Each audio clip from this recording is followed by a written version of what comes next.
আসসালামু আলাইকুম ষষ্ঠ শ্রেণীর প্রিয় শিক্ষার্থীরা, তোমাদেরকে জানাই তোমাদের পরবর্তী পরীক্ষার জন্য শুভকামনা। তো তোমাদের পরবর্তী পরীক্ষা হচ্ছে ইতিহাস ও সামাজিক বিজ্ঞান। তো আজকে আমরা ইতিহাস ও সামাজিক বিজ্ঞানের কিছু ইম্পর্টেন্ট টপিক নিয়ে কথা বলবো, যেগুলো তোমাদের সাজেশন হিসাবে কাজে দিবে। তো তোমাদের এবার অর্ধবার্ষিক বা ষান্মাসিক 2024 পরীক্ষায় তোমাদের 1 থেকে 73 পৃষ্ঠা পর্যন্ত, অর্থাৎ এই যে 73 পৃষ্ঠা পর্যন্ত এক্সাম হবে। তো এখানে দেখো তোমরা কোনগুলি বেশি গুরুত্ব দিয়ে পড়বে। দেখো, এখানে তোমাদের আত্মপরিচয়ের বর্ণনা বলে একটা আইটেম রয়েছে।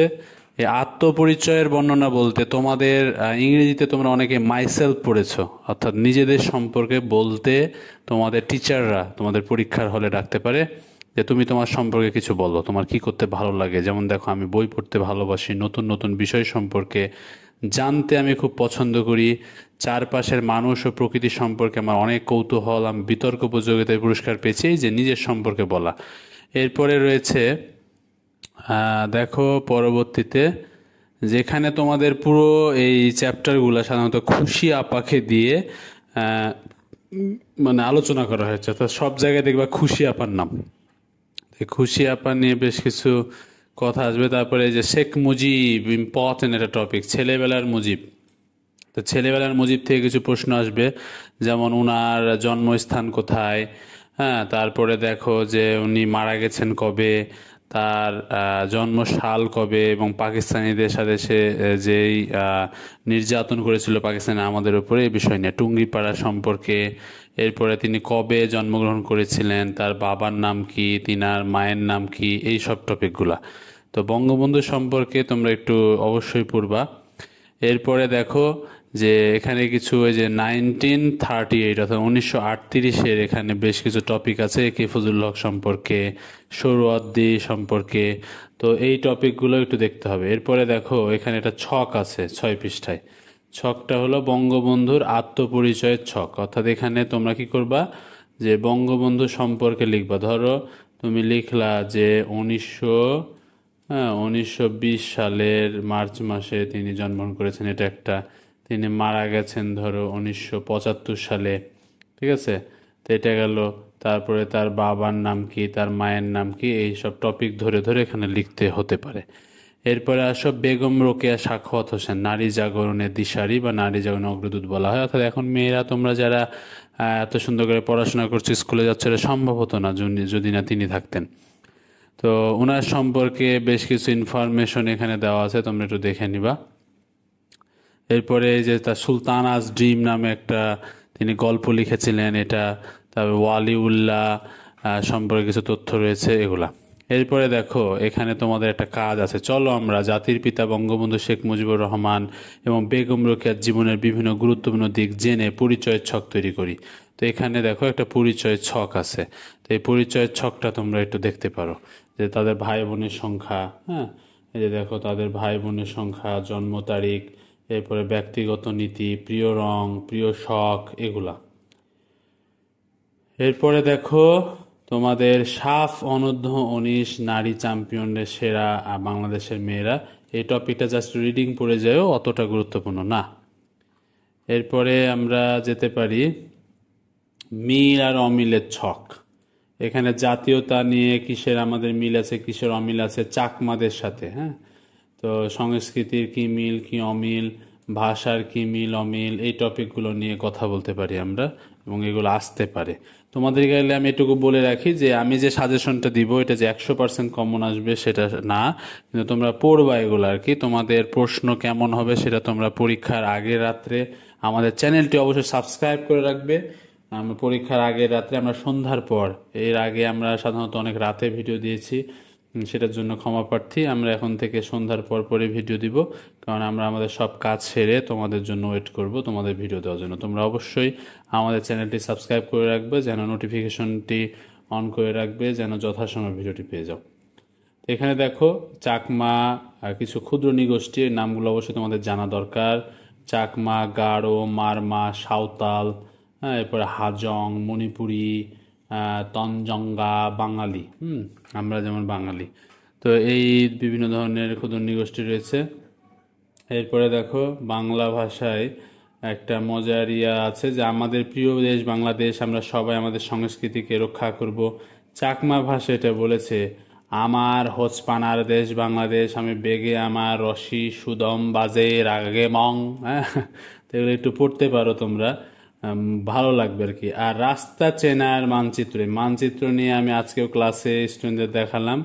এই মানচিত্রটা তোমাদের একটু প্র্যাকটিস করা লাগবে, দেখবা যে তোমাদের বাংলাদেশের মানচিত্র রয়েছে, এটা কিন্তু খুবই ইম্পর্টেন্ট। অর্থাৎ বাংলাদেশের মানচিত্রটা একটু তোমরা আঁকা প্র্যাকটিস করবা বাসায়, ঠিক আছে? বাংলাদেশের মানচিত্রটা যদি আঁকা প্র্যাকটিস না করো একটু প্রবলেম আছে। অর্থাৎ তোমাদের কাছে রিকোয়েস্ট থাকবে তোমরা অবশ্যই বাংলাদেশের মানচিত্রটা প্র্যাকটিস করবা। এটা তোমাদের স্কুলেও অ্যাসাইনমেন্ট দিয়েছিল। এরপরে তোমরা দেখবা হলো এই যে এটা কি বুঝাইছে, যে আমরা এখন বাড়িতে আছি, বাড়ি থেকে তাহলে কোন জেলায় আমরা থাকি, তারপরে কোন এলাকায় থাকি, বিভাগ, দেশ, মহাদেশ। অর্থাৎ চলো আমরা ওদের মতো করে কাজটা করি। তো এখানে কিছু থিম দেওয়া আছে, যেমন খাদ্য, বস্ত্র, বাসস্থান, পেশা, বিনোদন, আচার অনুষ্ঠান, সংস্কৃতি, অন্যান্য। এই টপিকটা একটু দেখতে পারো। নিজের আত্মপরিচয়ের প্রতি করণীয় আচরণ, অন্যের আত্মপরিচয়ের প্রতি করণীয় আচরণ, এটা একটু দেখতে পারো। এরপরে আমরা চলে যাব আরও একটু দূরে। এই যে শ্রেণীকক্ষের অনুসরণের নিয়ম, শ্রেণীকক্ষে আমাদের কি নিয়মগুলো মেনে চলতে হবে, বিদ্যালয়ের কোন নিয়মগুলো মেনে চলতে হবে, পরিবার ও সমাজে কি নিয়মগুলো মেনে চলা দরকার, এই টপিকগুলো। এরপরে রাস্তা পারাপারের কিছু নিয়মকানুন এখানে দেওয়া আছে, তোমরা ছবিতে দেখতে পাচ্ছ। এরপরে রয়েছে ইতিহাস জানার উপায়। ইতিহাস জানার উপায় মানে এই গল্পটা না পড়লে তোমরা ইতিহাস সম্পর্কে কিছুই জানতে পারবে না। অর্থাৎ ইতিহাসটা পড়ার জন্য হলেও তোমাদের এই টপিকগুলো পড়া লাগবে। যেমন ধরো এখানে বিজ্ঞানের চোখ দিয়ে চারপাশ দেখি, অর্থাৎ বিজ্ঞান নিয়ে কিছু কথা বলা হয়েছে। যেমন এখানে খেয়াল করো, আমাদের এলাকায় এই যেটা, যে চলো এইভাবে আমরা প্রশ্নের তালিকা চূড়ান্ত করি। হ্যাঁ, যে প্রশ্নগুলো উপরে সব বৈশিষ্ট্য পূরণ করবে আপাতত সেগুলো আমরা চূড়ান্ত তালিকায় রাখলাম। তো এই যে এখানে তোমরা কি করবে, আমাদের প্রশ্নগুলো অনুসন্ধানের উপযোগী, চলো মিলে দেখি। প্রশ্নটির উত্তর আমরা এখনও জানি না, প্রশ্নের উত্তর জানার আগ্রহ আমাদের আছে, প্রশ্নের উত্তর পেতে কি করতে হবে, কার কাছে বা কোথায় যেতে হবে তা বুঝতে পেরেছে। এখানে টপিকটা তোমরা একটু ক্লাসে যেভাবে করছো এটা একটু পড়ে নিবা। এরপরে রয়েছে সবশেষে তোমরা হলো পড়বা এই যে অনুসন্ধানী কাজের দলগত উপস্থাপন।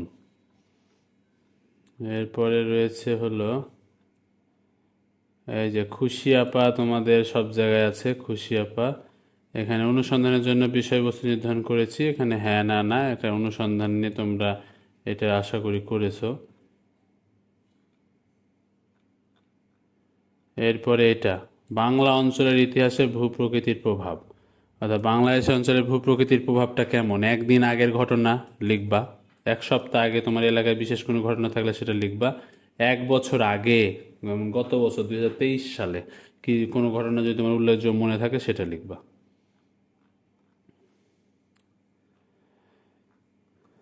তো এরপরে শেষের দিকে কিছু টপিক রয়েছে, যেমন এই টপিকগুলা, এগুলো আসলে তোমাদের পড়া লাগবে। হ্যাঁ, যেমন ধরো 55 পৃষ্ঠায় মানচিত্র থেকে 1971 সালে বঙ্গবন্ধু শেখ মুজিবুর রহমানের নেতৃত্বে স্বাধীন বাংলাদেশের অভ্যুদয় হয়েছে। তো 1971 সালে বাংলাদেশের জন্ম হয়েছে, এই টপিকগুলো তোমাকে পড়তে হবে। বাংলা অঞ্চলের ভূপ্রকৃতি কেমন, ভাগীরথী নদীর নাম টাম দিয়ে দেখো অনেক ইনফরমেশন আছে, এগুলো না পড়লে তোমরা অনেক কিছুই জানতে পারবে না। তাই তোমাদের কাছে রিকোয়েস্ট থাকবে এগুলো অবশ্যই পড়বে। এখানে তোমাদের প্রশ্ন করাচ্ছে, যেমন এই যে আমাদের চারপাশের ভৌগোলিক পরিবেশ, সেটা একটু পড়বে।